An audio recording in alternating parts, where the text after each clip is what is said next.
Hey guys, Jason here with Spectrum Labs. I have another podcast episode for the hemp startup journey, and this was a bit of a challenging one to have, but in the best way possible. So little background about this episode. A few days ago, I received an email. I saw it coming through in my inbox, and the title was, "It's Time to Disband the DEA." And when I first saw it, I thought, wow, that's pretty bold to say that. Thought it was kind of ludicrous, but I decided to read it, and it was pretty compelling. It was really interesting. It certainly made me question a few things. So I reached out to the author. We had a conversation over the phone, and we decided that it would be good to just continue that conversation at length and just put it out to the world so that you can create your own opinions and be informed, and then maybe start your own research into this. So the person, my guest for this episode is Daniel Shortt. He's an attorney with Harris Bricken. They have offices up and down the West Coast. They specialize in legal services, mainly for cannabis and for hemp industries. So we talk about the DEA and just its origin, and just how it started and why, and just the role of the DEA in our country and in the world really at this point. And so this is supposed to be just a conversation starter. So you can take this information, you can start to do your own research. Maybe you can have this conversation with your partners at work, or possibly bring into your family and have these conversations about the role of the DEA, subsequently our role in the cannabis and the hemp community, and how we can help.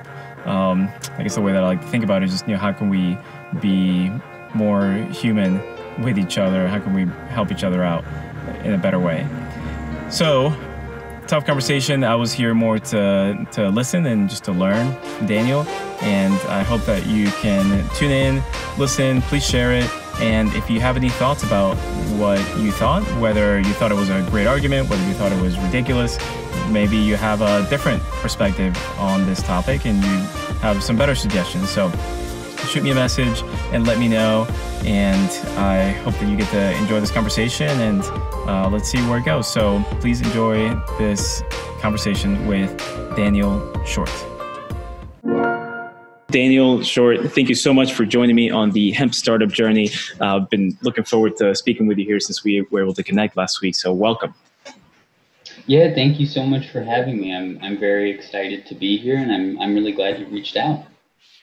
So I've been thinking about our conversation for the past few days, and I guess to set a little bit of context, just in case folks are listening to this in the future, and the far future, is that we're currently in June of 2020, and that there are a lot of things going on in the world. The way that we connected is you recently wrote an article. It's called "It's Time to Disband the DEA." And as soon as I saw it, and I think I subscribed to your newsletter, the Harris Bricken newsletter, and I saw the title, and I had to just do a double take because it's nothing that I've ever considered before, right? Like a really heady subject, it's super interesting, especially very contextual because of what's happening with a lot of the racial conversations that we're having nowadays.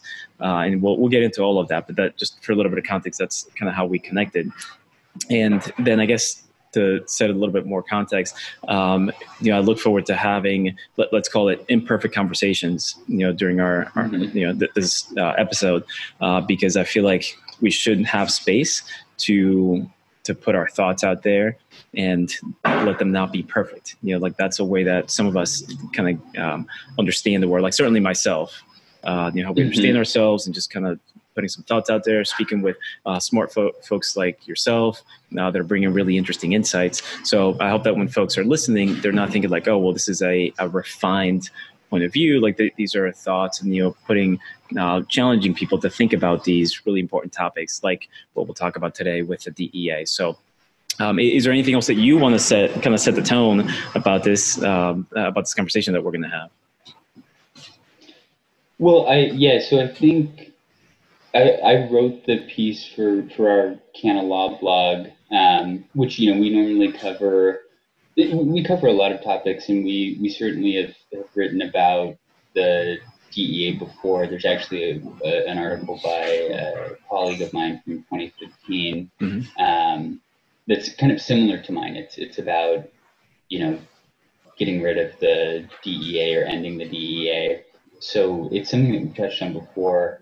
But one of the main drivers in writing it was a reaction to the movement across the country to defund police. And that's really been focused on local law enforcement. So one of the reasons I chose to kind of go for this topic was because I wanted to make sure that we're applying the same level of scrutiny to federal agencies as well, because they're not it's not necessarily as easy to protest outside of a DEA headquarters, especially because the DEA is a much larger organization. It's spread out throughout the country. So that was just giving context. That was another driving force behind my decision to write this article. Good, thank you. So then to finalize the context before we start getting into this conversation, can you tell us a little bit about who you are, what you do? The other question I always like to ask after that is how and I guess why you decided to get into cannabis. That's always an interesting story from a lot of folks. Yeah, no, happy to weigh in on that. So I am an attorney with Harris Bricken, which is a law firm we have offices all along the West Coast in LA, Portland, Seattle, and then we also we do a lot of business in China as well. I work in our cannabis practice. So my practice is focused mainly on it's about 60-40, I'd say, hemp and marijuana. So both forms of cannabis with different, as on this podcast, with very different legal implications. So my work is mainly focused on kind of corporate law, regulatory matters. I work with a lot of hemp companies on dealing with the various state regulations on CBD, things like that. So I'm definitely not focused on criminal law. So I don't do criminal defense or anything like that. But being part of this industry, I've just learned a lot about the DEA and the way that the agency works and the impact that it's had. And when I got into, so I started out in this field really based on kind of failures in law school. I don't know how else to put it, but I was in my first year, my 1L year of law school, and I wanted to I knew I wanted to do business law. I wanted to do corporate law, and from what I could tell early on, the only way to do that would be to go and end up at one of the big white shoe law firms. So I had no interest in going into cannabis law when I got to law school. But then at the end of my first year, I got my grades for the last quarter back, and they weren't very good. And then I was trying to get onto the University of Washington Law Review, and Law Review for the people who didn't go to law school is just a really prestigious publication. Each law school has a law review, and they put out law review articles, which are then sometimes cited in judicial opinions. You kind of become part of this legal scholarship, and I really wanted to do that because to get a job at one of these big law firms, you needed really good grades and you needed to have all the credentials. So I didn't get either. I didn't have the grades that I wanted, and I didn't have I wasn't on law review. I kind of realized I don't think I'm going to be able to make it in corporate law. And so this was in 2014, and I did a summer internship in Oregon. And Oregon is considering Measure 91, which is what legalized recreational marijuana in that state. So I was kind of going through this like existential crisis of, I'm not going to be able to I'm not going to be able to do what I wanted to do. And then I saw that there was such a push for this new industry, and Washington had legalized marijuana 2 years before. And I just kind of thought, okay, well, this is going to be an area where everyone's going to need a lawyer, and it's not going to matter that I'm young. It's not going to matter that I didn't qualify for these top tier white shoe law firm jobs, because it's also new. So then I got really interested in it, and I started learning about it, and I started networking and reaching out to the community, and this was, and then as I learned more about sort of the war on drugs, all the injustice that had gone on for years, which I was aware of, but that's when I started to kind of understand the extent of it. And that was important too, because I felt like this industry, it coincided with my value system and my beliefs. So I felt like it was something that I would feel better about, working in this space and trying to be an advocate for the industry, as well as, providing advice to my clients. I just thought that would be more fulfilling than, say, taking just a more traditional corporate law job or approach. So the more I learned, the more I became interested in it. And so, then when I got out of law school, I interned with Harrisburg and in law school, and then, just never gave them back the keys, just kept coming. And so they kept me around. But yeah, that's sort of how I got into the industry. Okay, awesome. Thank you for that.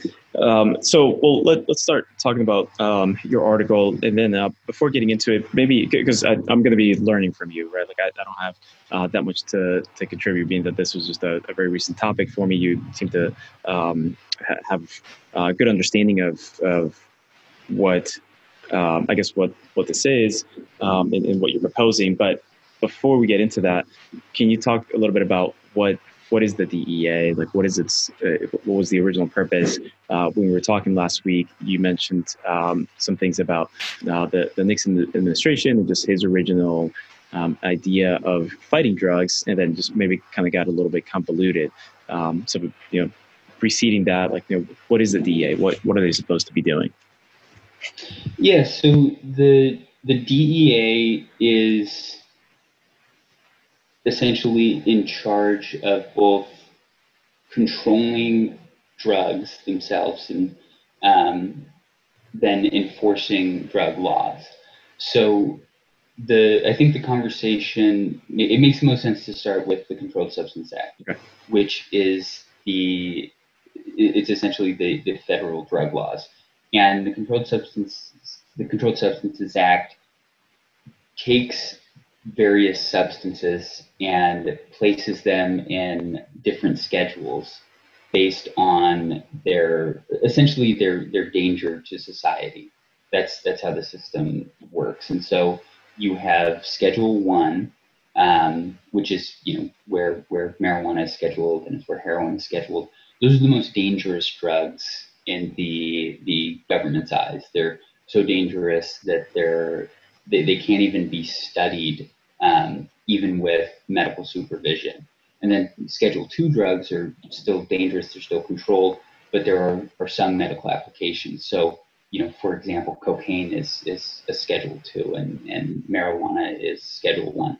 Now, obviously, the 2018 Farm Bill removed hemp from the definition of marijuana. So hemp is not a controlled substance the way that marijuana is. And controlled substance has to do with the CSA, the federal drug law. So that legislation was passed in 1970 when Nixon was president, and the law itself is sort of neutral on its face, right? It doesn't explicitly penalize people based on their ethnicity or based on their background. But a lot of the reasoning and a lot of the logic that went into the Controlled Substances Act especially when it comes to marijuana, was based on, racially charged testimony and just, I mean, straight, pure and simple racism from the, 1930s and 1940s. So in 1970, when Congress was considering this legislation with regards to marijuana, they sort of adopted the same reasoning, or they didn't reopen discussion on a lot of these issues, and simply relied on, the legislation from the 1930s Marijuana Tax Stamp Act, which was, and you can go back and look at the congressional records. I mean, some of the reasons why marijuana was outlawed was because, lawmakers believed that if you smoked marijuana, white women were more likely to have sex with black men, or so the whole reefer madness thing, right? The whole reefer madness thing, right? So it's fundamental to our drug laws and drug policy, and it's really important that those reasons to outlaw marijuana, the reefer madness, I mean, the name itself, marijuana, I don't like using it. I only use it to distinguish, cannabis between hemp and marijuana. But the term itself was chosen because it would associate cannabis with immigrants and with Mexicans. And at the time, just like we see today, history repeats itself. There was a lot of fear mongering. And so when the, U.S. government, and this is kind of getting a little bit off topic, but Henry Anslinger, who was the original drug czar and really had this crusade against marijuana, what happened there is that prohibition ended, and these government agencies, they needed something to do. They needed something to protect their jobs, and so that's a big reason why marijuana was criminalized, was so that there could be something to enforce and something to go after and something to fight. And in order to convince the white lawmakers and the white public at large that this was an actual societal harm, there was this campaign to associate marijuana and other drug use with minorities and these various ethnicities. You see in the reefer madness, you see there's marijuana that is kind of equated to opium, and you see these horrible, outdated images of Asian people providing marijuana to, again, white women, and you see all these just all this propaganda. So that's the background that goes into the CSA. And then you have, so now if we jump back to 1970, you have Richard Nixon, who he recorded, I think, roughly like 6,000 hours of his phone conversations. And so I can tell you, he was a racist man. I mean, there's countless examples. It does not, this is not hard to find. There's a program called the Miller Project, which has taken a lot of the declassified information and put it together and made it available. There's been New York Times pieces, Washington Post pieces. He was very anti-Semitic.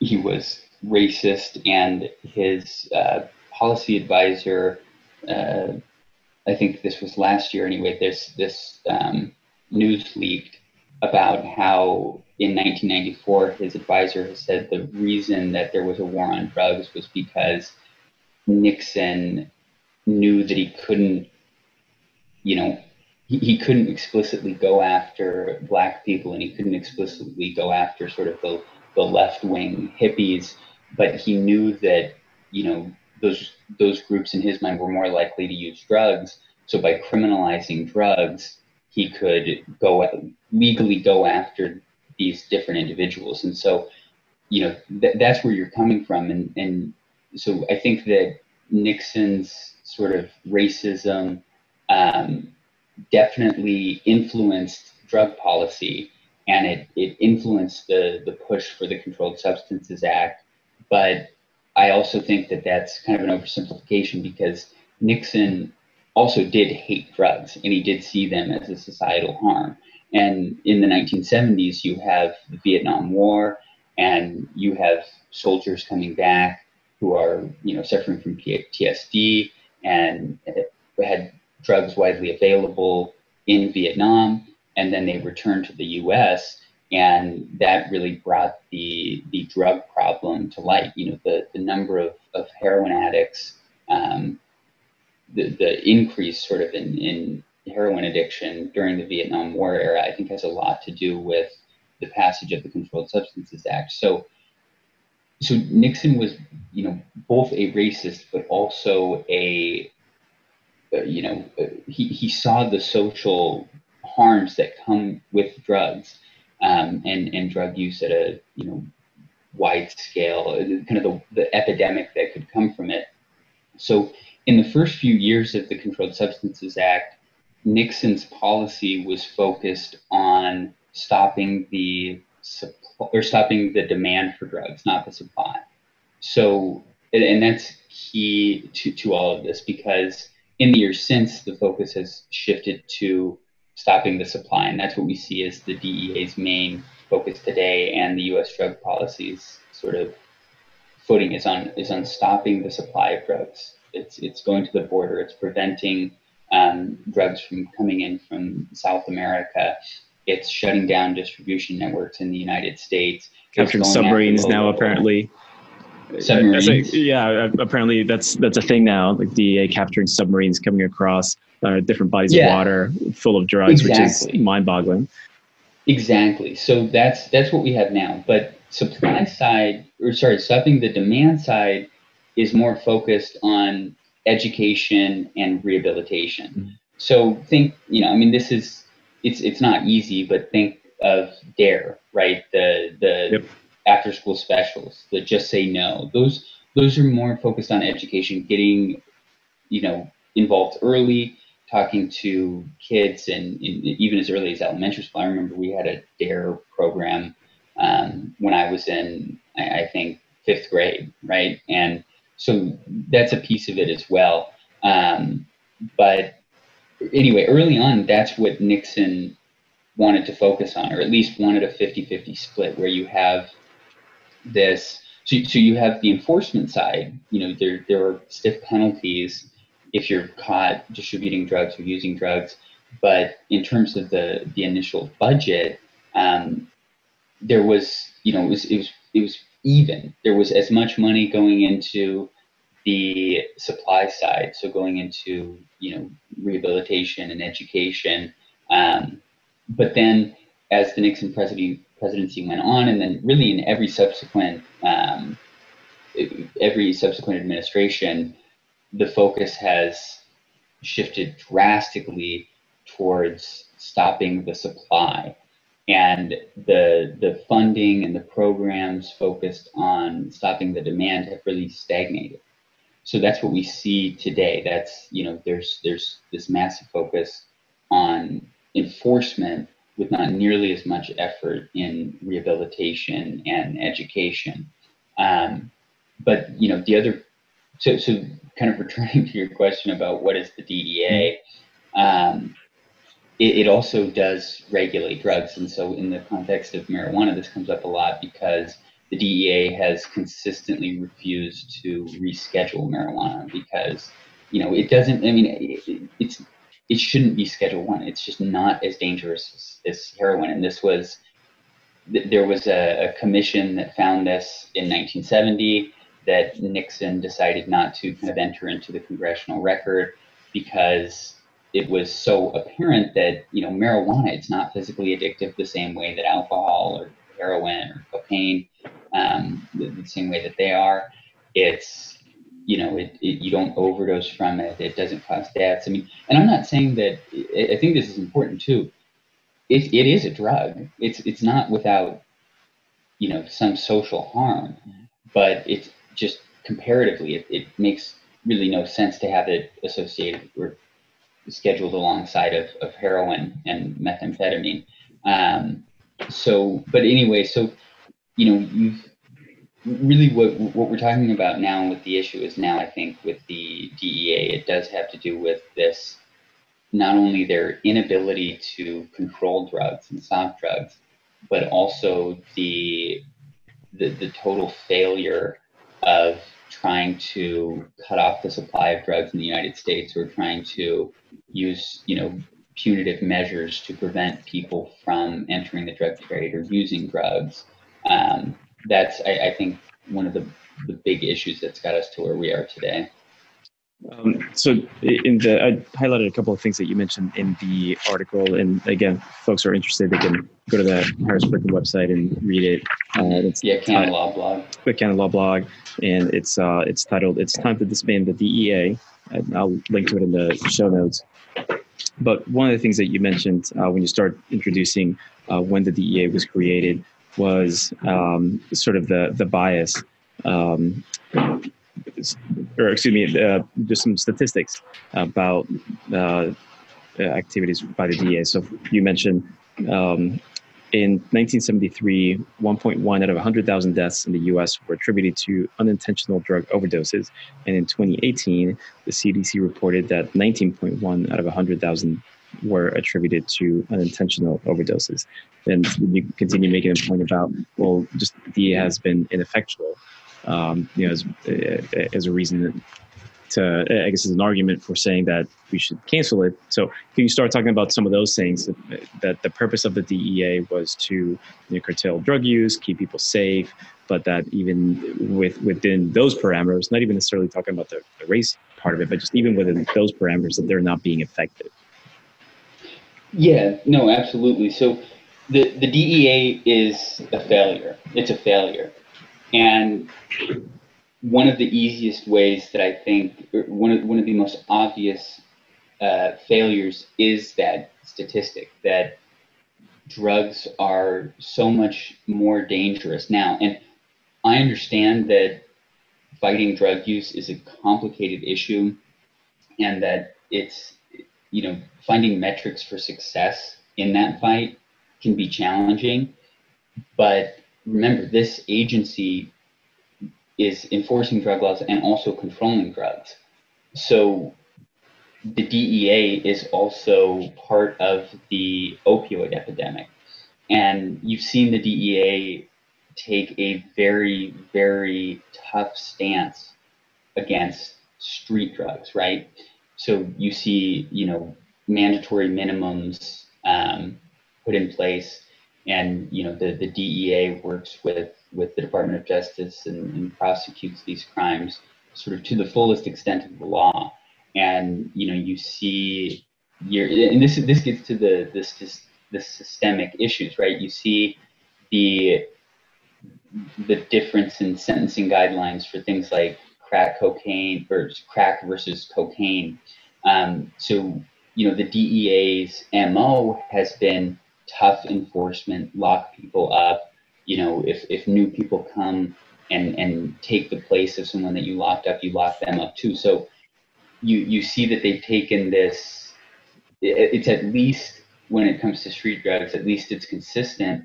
But then you look at something like the opioid crisis, which has a lot to do with that statistic, right? That the 19 out of 100,000 people die from an unintentional overdose. That has a lot to do with the opioid crisis.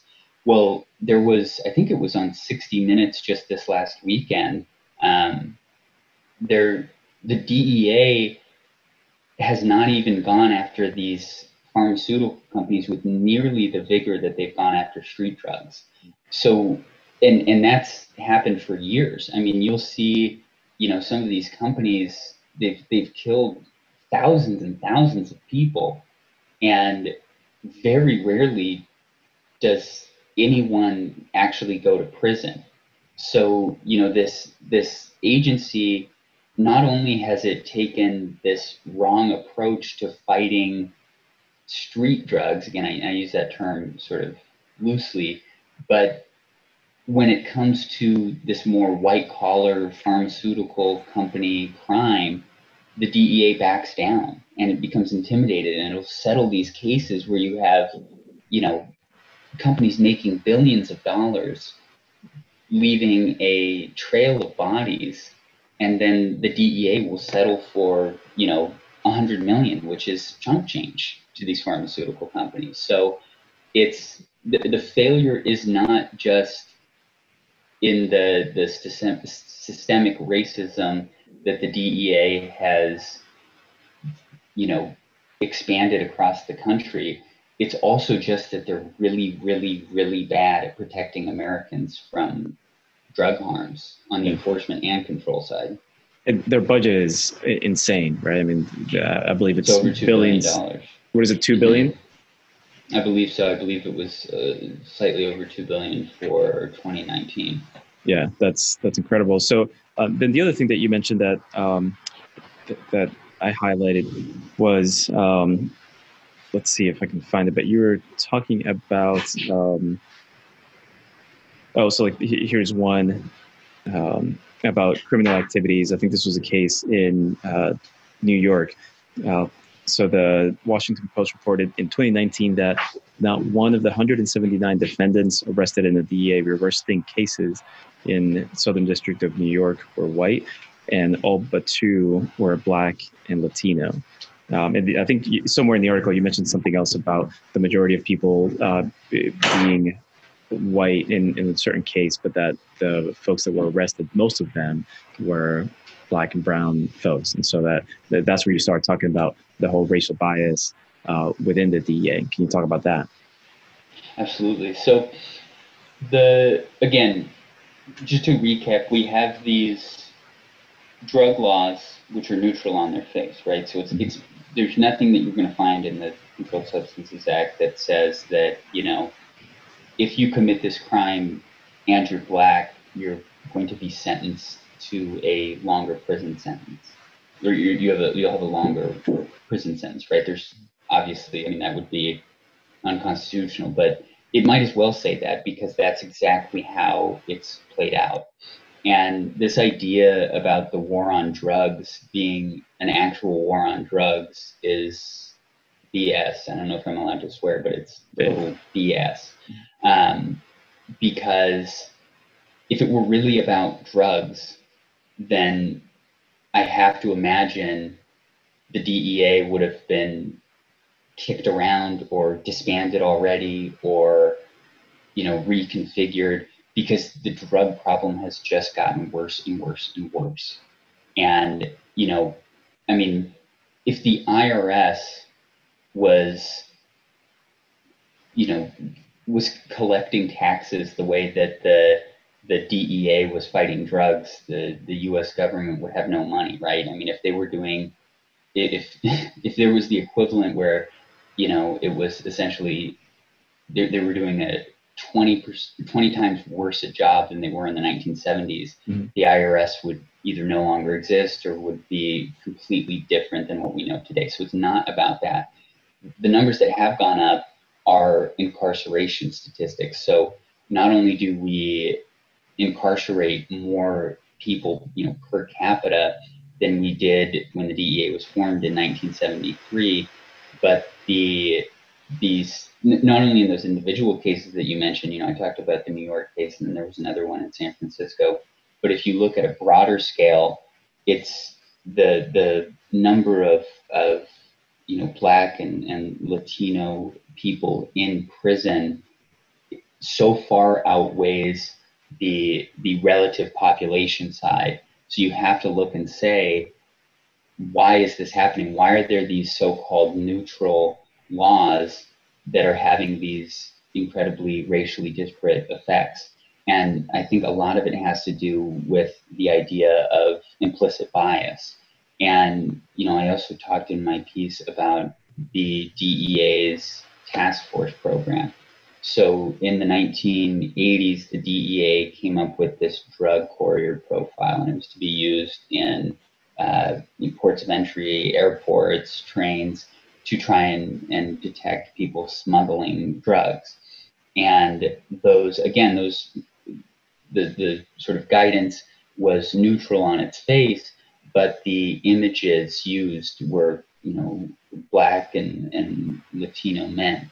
You mean in the training materials? Is that what you mean? Mm-hmm. Yeah, in the training materials. And I quoted another article in my piece about this. But so you have this, and that led to this implicit bias, which again has been well documented over time. And I use those two examples where courts took issue with the DEA. Those are just two small examples, but basically you take this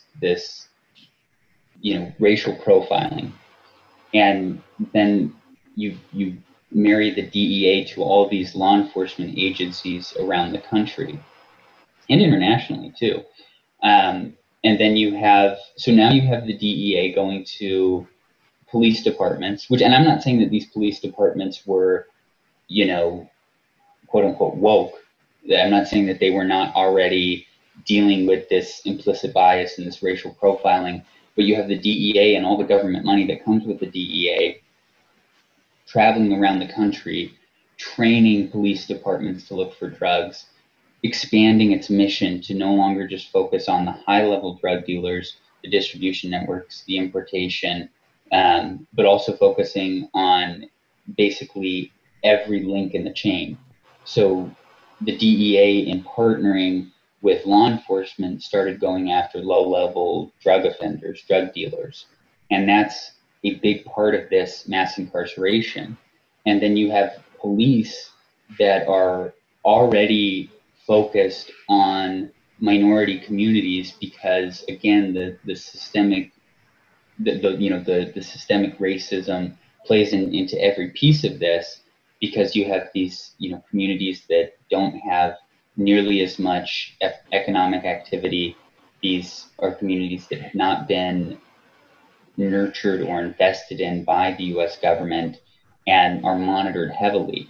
And the DEA expanded its jurisdiction and expanded sort of its power by making sure that drug offenses were being prosecuted and also associating drugs with various minority communities. And so when I say it's like America didn't need to be taught racism, but that's exactly what the DEA did. It went around and in using this war on drugs, it was able to infiltrate multiple levels of society and then take money and essentially provide it to the law enforcement across the country, so long as these police departments were prioritizing drug crimes. And what does that result in? That results in more arrests. That results in more criminal activity. It leads to things like loitering laws. And you take all these other pieces of our criminal justice system and you focus them on drugs, but in reality, you're just focusing them on keeping these communities down, because that this is the systemic issue. It's these laws that are neutral on their face, but that were passed for racist reasons and then are enforced with racial profiling. And you tie the funding to these different police departments and the DEA itself, which again, $2 billion. The metric has become how many people are arrested, how many people are brought in jail, but it doesn't have anything to do with whether or not the drug problem in the United States is getting better. It's so much to try to wrap my mind around. I mean, it's I know that your main argument here is disband the DEA, but there's so many different layers here, because we're talking about certain organizations in the culture and just the reasons that they were started, like the DEA was someone that had these racist bias. I mean, I think some of the propaganda that I saw from back in those days were that I forget exactly the verbiage, but it said something along the lines of, if your wife smokes marijuana, she'll want to sleep with a black man, or something like that. Mm-hmm. From government organizations putting out this information, which is nowadays insane. But I would imagine that back then it was probably like, oh, okay, sure. Like the majority of people that were receiving that information were just like, oh, okay, we'll trust the government. We'll try to abide by those rules. And that's the thing. It's not, I mean, the DEA is, and just the drug war, if we go broader, it really is the perfect example. I don't want to say perfect, that's the wrong word. It's textbook. It's a textbook example of structural racism, because it's not any one entity. It's not based on the racism of any one individual, but the system is built to continue to oppress. And it's hard to know how to stop that, because it just perpetuates itself. The system of oppression continues to oppress, and it's so impossible. It's so challenging to make change. That's why the title and kind of the main point is disband the DEA. It's not going to fix everything.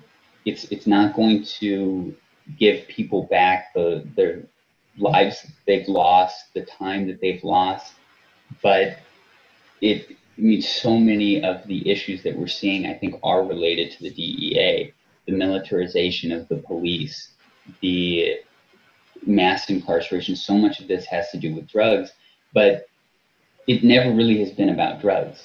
It's always been about oppression, and it's always been about, especially, you know, I want to be clear about this too, because the moment that we're living in, it's, the DEA can never exist with this idea of Black Lives Matter, because in its entire history, the DEA has never done really anything to indicate that as a system it does believe Black Lives Matter, because the DEA is ruining Black lives in America. It's ending Black lives in America.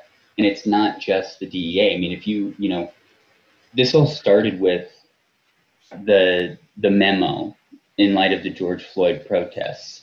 And so, to recap that, the DEA received authorization from the Department of Justice to essentially expand its jurisdiction to any crimes related to the George Floyd protests. And so now the DEA doesn't even need drugs, right? It doesn't even matter if criminal activity is related to a drug crime. The DEA is using, and this is despicable to me. It's just, I can't even, it's hard for me to even talk about, just because it makes me so angry, but they've used this innocent man's death to now, and the protest against the racist police policies that killed George Floyd, that were implemented in large part by the DEA. And George Floyd, you know, he was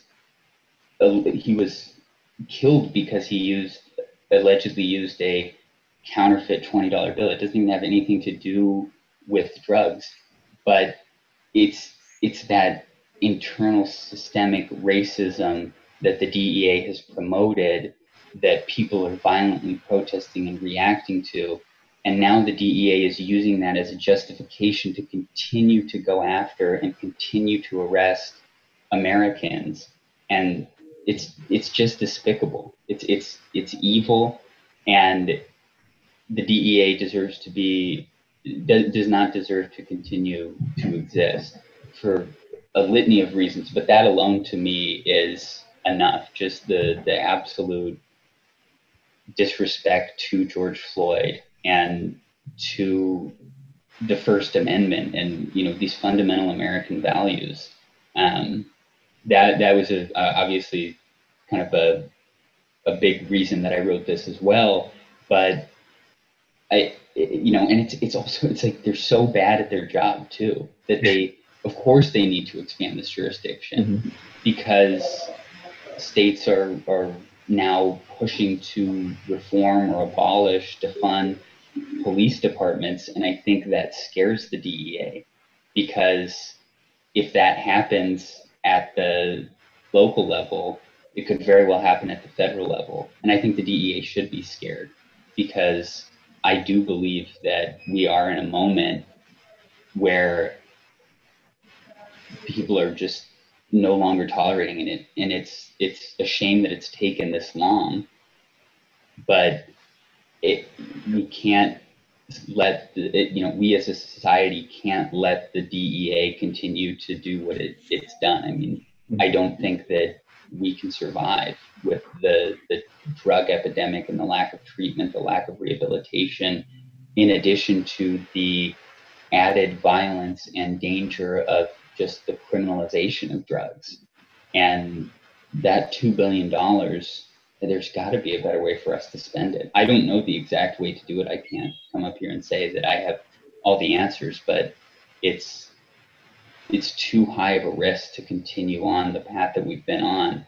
And the DEA, even in light of George Floyd and the protests, it's not going to change. It's going to use opportunities like this to expand its jurisdiction, just like it's done. It's going to continue. The DEA needs crime. It needs criminal conduct. And it's very good at creating that criminal conduct and then locking up essentially the labor force, the drug dealers, who can, those can be competitive positions, honestly. So people will keep coming. The human capital will not run out, and the DEA will keep killing and locking up, and both directly and indirectly, they'll continue to oppose this idea of Black Lives Matter as long as they exist. I'm having, I guess, just a lot of challenges listening to a lot of what you're saying, and I think we're all being challenged by just the world as we know it nowadays. So, just like trying to put everything into perspective about what you're saying. And, so for example, like my mom raised me and my brother and sister to just like, abide by the rules, right? Like, police officers, like if they say do this, you do that. If, like don't do drugs, like just, she raised us to just go by the book. And part of that is to listen to what your government tells you to do, right? Like it's just sort of ingrained in me and probably many of us to follow the laws. And when you stop at a stoplight, most people stop, right? You don't have a bunch of people just like pretending like they're in Mad Max and shooting up everybody and going around. So I think most people are inherently good. I guess what I'm getting at is that somebody going into the DA, like I'm just trying to humanize this, right? Like just trying to understand, because there's just a lot of confusion in my mind, and just a lot of, I don't know, it's just kind of, I feel like I'm upside down sometimes with all this, all this stuff. And I can't imagine that an individual is going to go to the DEA and say like, I'm going to go into the DEA because I'm a racist, right? Like I don't see that individual racist person going in there to say, I'm going to arrest a bunch of Black and brown people. But I guess what you're saying is that it's more just systemic. Like it started, for those reasons. And then maybe the culture is built that way. Like nobody's saying like, hey, let's go arrest a bunch of Black people. But that, those images of Black and brown folks and propaganda and all those kinds of things are there.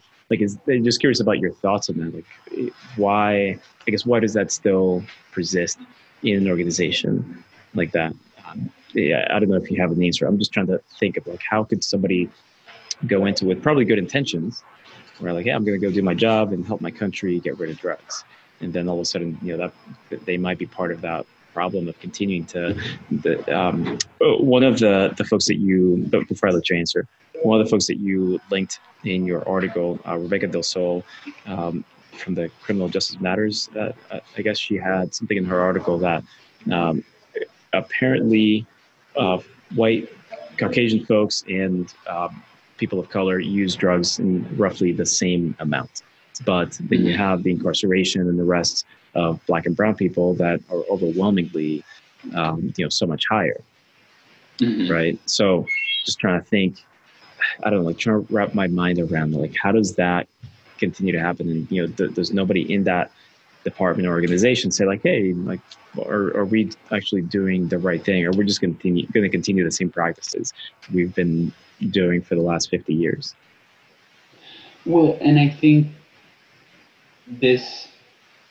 it is, and I think it should be humanized, because this is not something, the system is designed to get a result, right? And it doesn't matter so much as to who's doing it, because again, this goes beyond, this has the DEA has kind of expanded this enforcement under both Republican and Democratic presidents. It's not that any of these one individuals is really forcing this to happen. It's not as if this is that people are doing this consciously. It's the way the system is designed, and it's circular. So, if you have let's say somebody, you have these DEA agents who learn about this drug courier profile. I mean, let's be honest. It's not as if the DEA is this monolithic white agency. I mean, it is not. I mean, there are people who have various backgrounds. The DEA is not solely employing, racist white law enforcement officers, but it's the full system. So it doesn't take that conscious racism to, end up with these prison populations that are so out of line with the general population that, it doesn't take intentional overt racist acts to end up with these results. It builds up over time, and it has a lot to do with just the other systemic issues, right? Like, think about the drug trade. I mean, what draws people to be drug dealers? It's the promise of profit and the lack of other opportunities. So one way to fight if we try to step back, and this is just a hypothetical, but imagine if instead of locking people up, the DEA decided to fight drugs by going after that economic opportunities, right? Because you have in this country, poverty is a racial issue, because the way this country has been built and developed, it has, allowed the white majority to retain access to capital. And so, again, because these statistics, they permeate through society. So, if you may have more access to loans for college if you're white. You may have better connections from your family because years and years, these networks have built. You can get help buying a house. You can move into communities that are, suburban, where you don't have these same issues that you have in places like Seattle and Minneapolis with, these violent, oppressive the police systems. You have, white migration. You have white people leaving communities and taking their money with them. And so again, going back to it, if you focused, instead of locking up drug dealers, instead on providing other opportunities and alternatives to the drug trade, that would be another way to fight the war on drugs. But so it's not racist to necessarily say that instead of trying to provide new opportunities, we're going to, instead of using the carrot, we're going to use the stick and try to lock people up for using drugs. If we lived in a world that, where slavery had never existed, or where there weren't we didn't have the history that we have, and there was truly an even and equitable playing field, then maybe that wouldn't have this racially disparate effect. But because all those other factors are playing into it, when you focus on locking people up, it's going to have a disparate impact that is then going to continue to plague the following generation. And it's not going to encumber essentially the the white communities, although obviously the opioid epidemic has impacted, it does not, it's not restricted to any ethnic group or any sort of specific community. But, you take that idea, and then so you have like a DEA agent who may not be racist or who may not, harbor these feelings, but the system, they're a cog in the machine, and the system is going to continue to, take in human capital, continue to lock people up, continue to supply this industrial prison complex that we have in this country. And if you just focus on individuals and you focus on, the conscious ideas that they have, it's not going to change because the system will continue to operate. You have to dismantle the system in order to have a more equitable policing and drug policies in the United States. So towards the end of your article, you talk about where those pieces would go, right, from the DEA if they are disbanded. Mm-hmm. Can you talk about that? Well, and this is, I think that I'm certainly not the most qualified person at all to talk about sort of how we should police drugs in the United States. But to me, I just feel like this shutting down the supply isn't going to happen.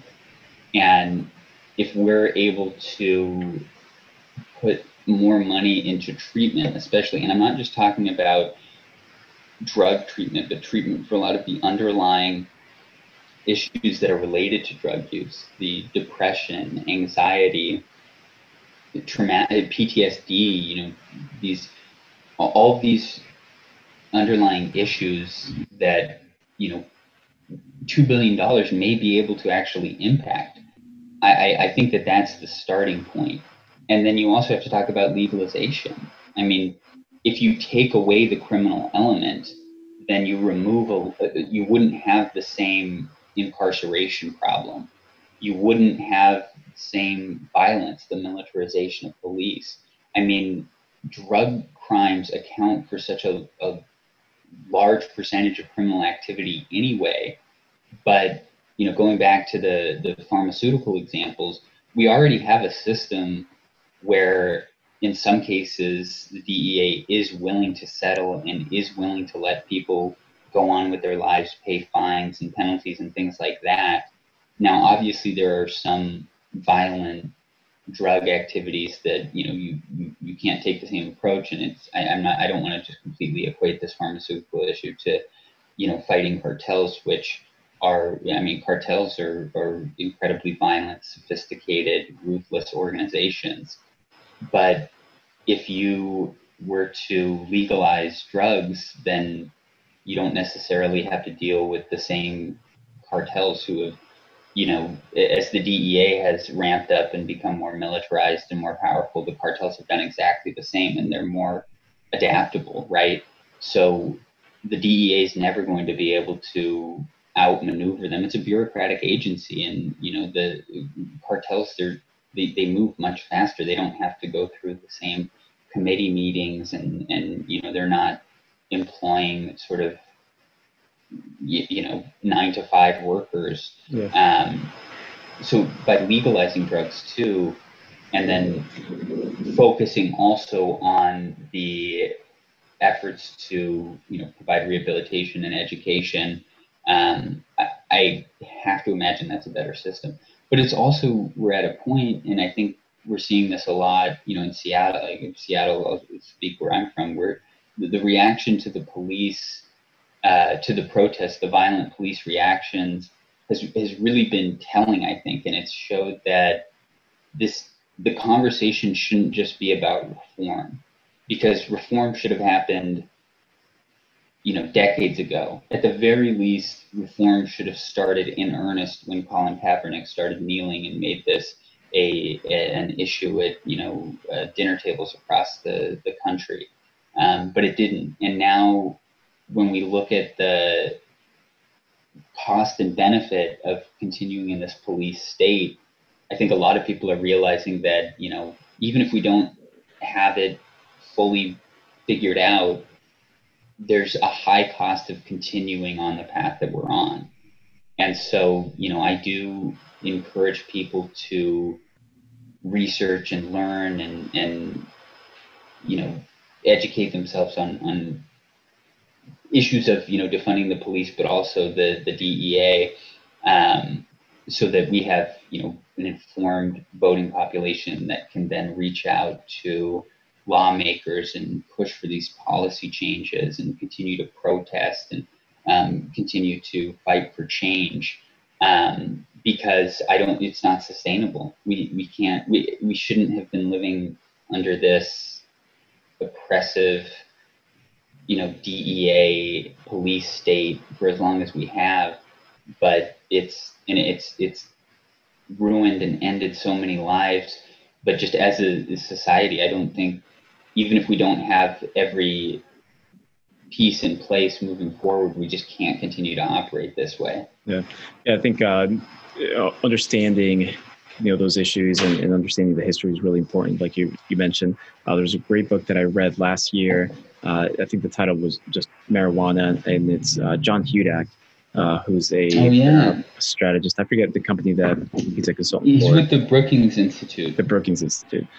Great book. And so he goes back to day zero with just, the war on drugs and DEA, the Nixon administration, all the way through current times. And his perspective is just, if you want to legalize marijuana in the United States, understand where this whole, sort of culture and system came from. And then, here's where we are today. And here's some suggestions on how to talk to politicians, talk to community members, and, how to make this possible. But I think just in the context of what we were talking about with just the DEA and the war on drugs, I think that's a really good reference for understanding what it is to this day.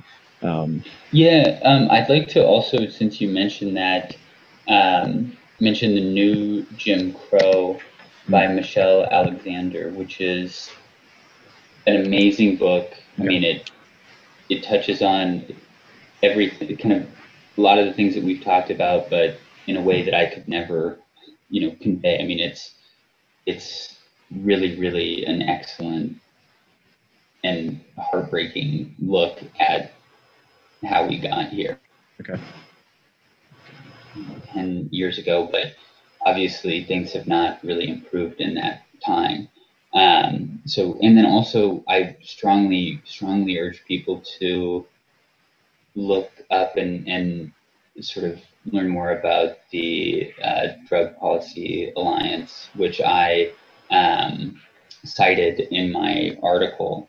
And they just do such amazing work, and it's a nonprofit organization. People can get involved, can donate. I really think that,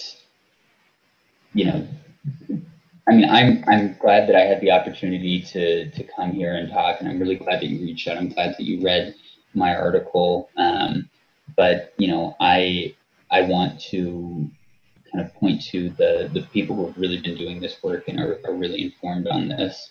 And, they're, in my mind, kind of at the cutting edge of this. So I encourage listeners to check that out as well. And, hopefully get involved, or if you feel compelled. The DEA really is, I think, hurting this country in ways that I'm still just trying to grasp. I mean, this is kind of like a black hole. And once you start looking into the issue, we haven't even talked about, the scandals that have plagued the DEA. We haven't talked about their own racial issues within the company itself in terms of hiring and, as a workplace. There's so much more. There's so much more there. And if you, it's just hard to find things things that they've done well. So I'll put, thank you for those. I'll put links in the show notes about the couple of books that you mentioned in the Drug Policy Alliance.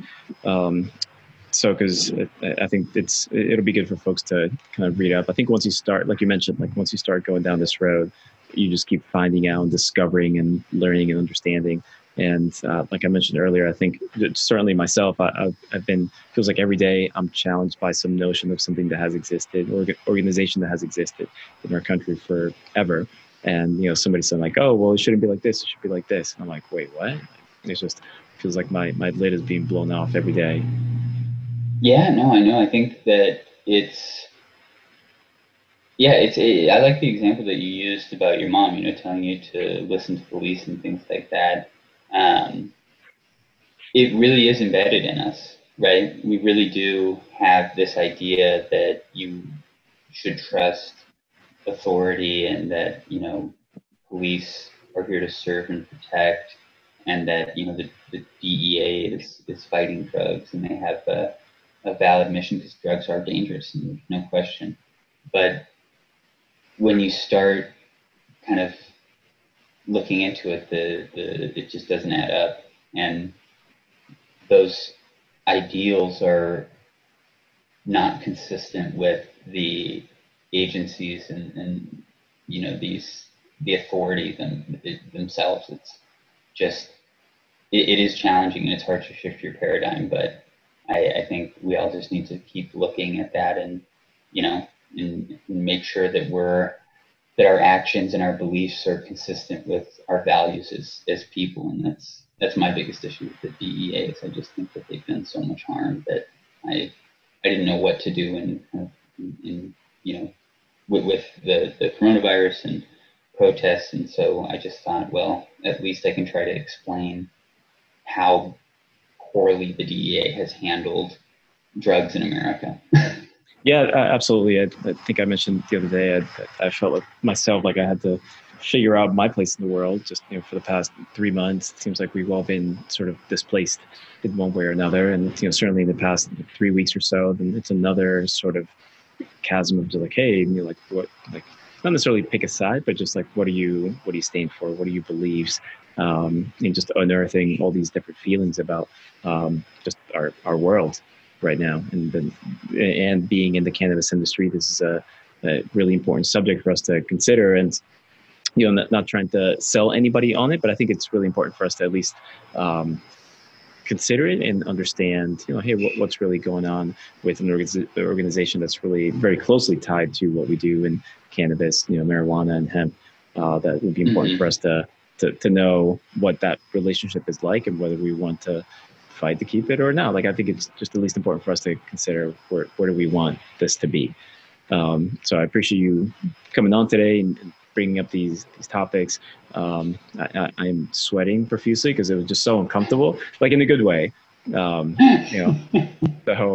but I guess if somebody wants to reach out to you, what's your preferred method of folks reaching you?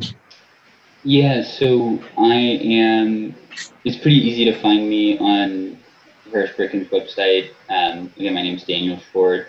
I'm also on LinkedIn and Twitter. My handle is @dshort90. I've got 2 T's in my last name. But yeah, I encourage people to reach out, and I encourage people to challenge me on anything. I'm constantly learning in this space, and I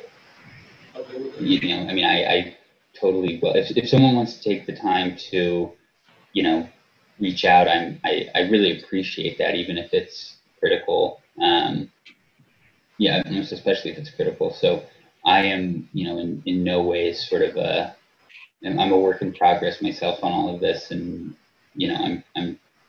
I welcome people to come in, and this is an uncomfortable conversation, and but I'm glad that you invited me on to have it here, and I think that there's and I'm happy to continue this conversation with your listeners, or anyone who wants to reach out. I try to make myself easily accessible, and and I write. We write a lot on the blog too, and I think that there's a lot of issues that some of them are, it's not everything that we write about is kind of focused on this advocacy and drug policy, but you can challenge me too about something I write about hemp that has nothing to do with this. I think I just wrote something about Wyoming's hemp program. So, if this isn't up your alley, you can also reach out and talk to me about that. So okay, cool, great. Well, I'll link to that as well. So great. Well, we'll leave it there, Daniel, and then hopefully we can connect again, possibly talk about some other topics within cannabis in the near future. And again, I'll link to your blog and how people can connect with you. What I might do is put up something on LinkedIn, mention you there. And if people want to have a conversation there or reach out to you directly, that will be another option for them to just discuss this and see what people think. I had a couple of, I think yesterday or a couple of days ago, I had a couple of, LinkedIn now has different reaction emojis. And there was the hand on the chin, sort of like, Oh, yeah. So, yeah, I saw that too. I think that was someone from Hemp Industry Daily, which is absolutely amazing publication too. Yeah. So cool. Well, hopefully this will spark some conversations. Very important nowadays. So thank you especially for getting up super early, for putting these thoughts out there, and look forward to connecting again soon, Daniel. Fantastic. Thank you so much for having me, and I really enjoyed it. So you have a good day. Thanks. Hey guys, and before you go, this is Jason from Spectrum Labs. Please be sure to visit us on the web at thespectrumlabs.com for any show notes and links discussed in the podcast. Also, remember to click the subscribe button wherever you may be listening from so you get notified when our next episode comes out. And tune in next show and have a fantastic day.